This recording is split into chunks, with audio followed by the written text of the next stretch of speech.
Hey everybody, John Lorden here with another episode of Itchy Mysteries. Hope you guys are having a great week so far. Thank you so much for joining me here today.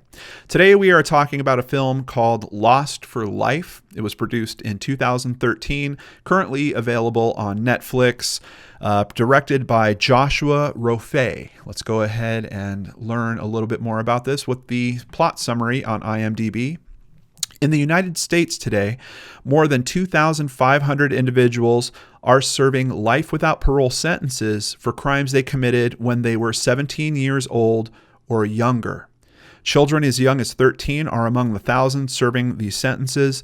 Lost for Life tells the stories of these individuals, of their families, and of the families of victims of juvenile murder. Obviously, a very tough topic. I think this is not the type of topic that a lot of people would generally just want to dive into. This runs about an hour and 15 minutes long.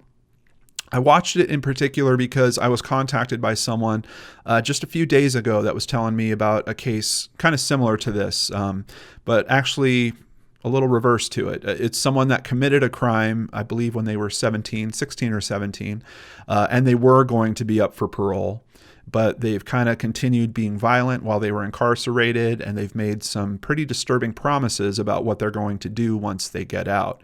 Lost for Life is actually about the flip of that situation, where you have people that made bad decisions, obviously, when they were very young, and they are still paying for them well into adulthood. And it really raises the question of, is that a fair system? Is there some other considerations that we should make there? What's interesting for me is this documentary kind of took me on a little journey of exploration with my beliefs on this. When I started the film and kind of heard some of the early points that were being raised, I really thought that the conclusion was that there should be some type of parole that could be kicked in at some point for anyone that is, under the age of 18 that is, committing an act like this. And you're talking about murder. I mean, you're talking about a very serious offense, but I believe if we look in the biology of how we grow and how our brains develop, that there might be a reasonable argument there for reassessing a person at a later point in life and really testing the theory, is this the same person? I know there's risks around that, and this film kind of touches on those as well.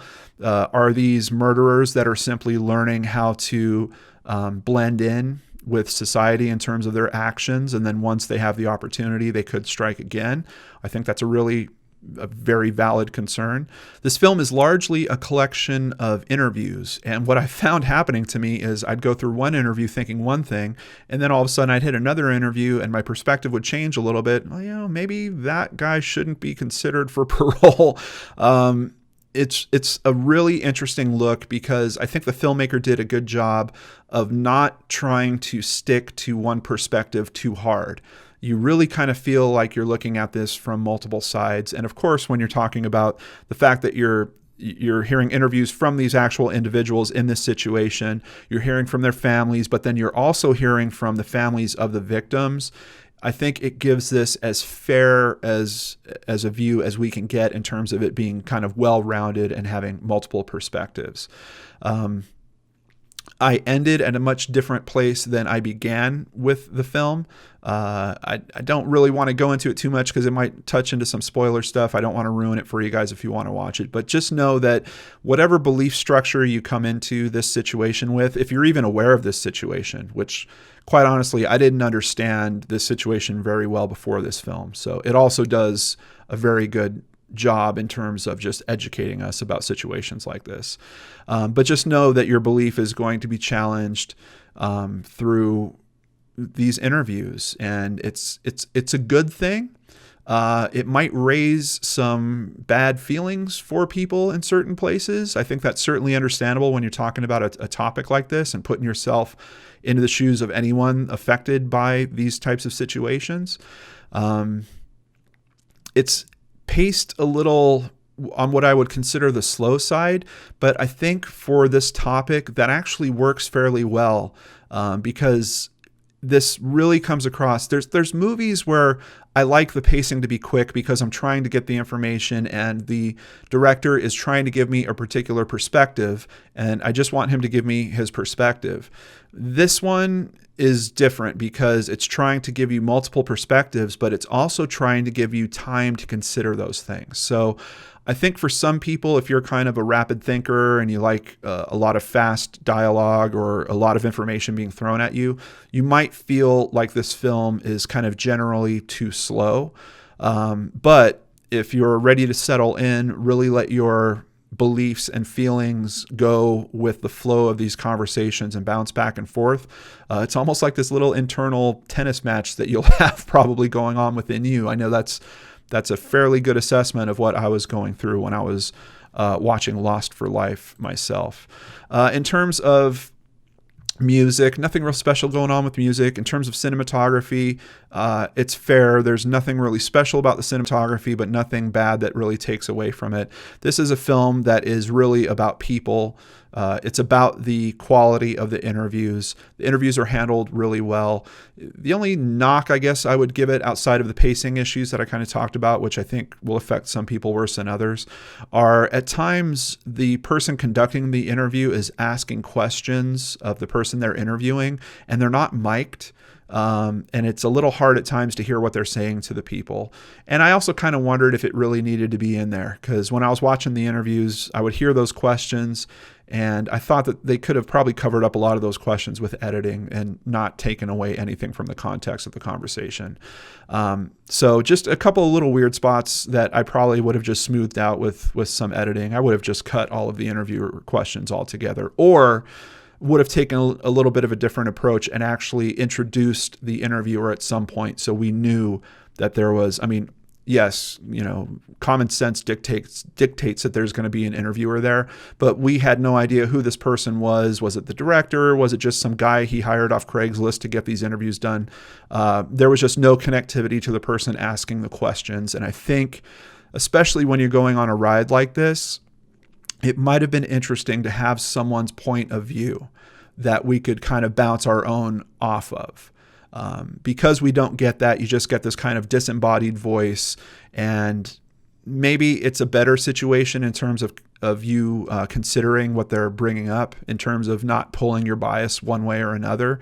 But I think they could have done it in a way where they could have introduced the interviewer and made it clear that, they were having these specific thoughts about these interviews, and then rolled it forward and shown how that changed as things went forward. This sounds way more complicated than it should be. So ultimately, do I think that you guys will enjoy it? I'm concerned about the pacing issues. I'm concerned about the topic. I don't think it's a topic for everyone.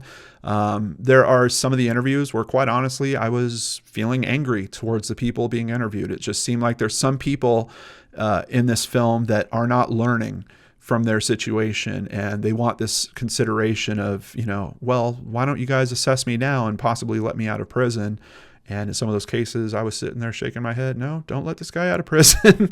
But when you consider, it's not an automatic release, that this is a process. There would be a board. There would be people evaluating them. I don't know. Ultimately, I don't know where the answer is with this film. There is a little bit of an outcome, not quite a direct outcome to what's going on with the bigger question that's being raised here. So it doesn't leave you totally in the dark in terms of, at least from a legal precedent, what's happening with these cases.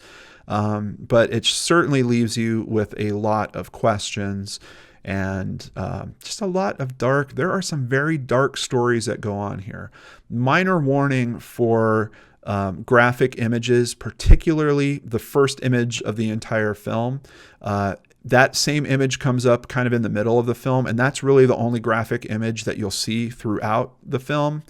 A little bit of blood in some other places, but nothing as graphic as the initial image. So if you are queasy, or if you are, triggered or opposed to seeing imagery like that, you can kind of get away with just don't pay attention to the first minute of the film, come back into it, watch through the rest of it. You might have that image pop up on you one more time, but there's not a lot of it, and it's not used in a way that feels like the filmmaker is exploiting the image or you or your emotions or anything like that. It's really done in an appropriate way for the topic. So just wanted to give you guys a little warning about that. Right now it's rating a 6.8 on IMDb. I think that's a really good and fair assessment. I was going to say a 6.5 on it. I've already kind of gone through it with you guys, but it's really just, does this topic interest you? If it does, I think that you should spend the hour and 15 minutes watching this film and learning a bit more about this topic.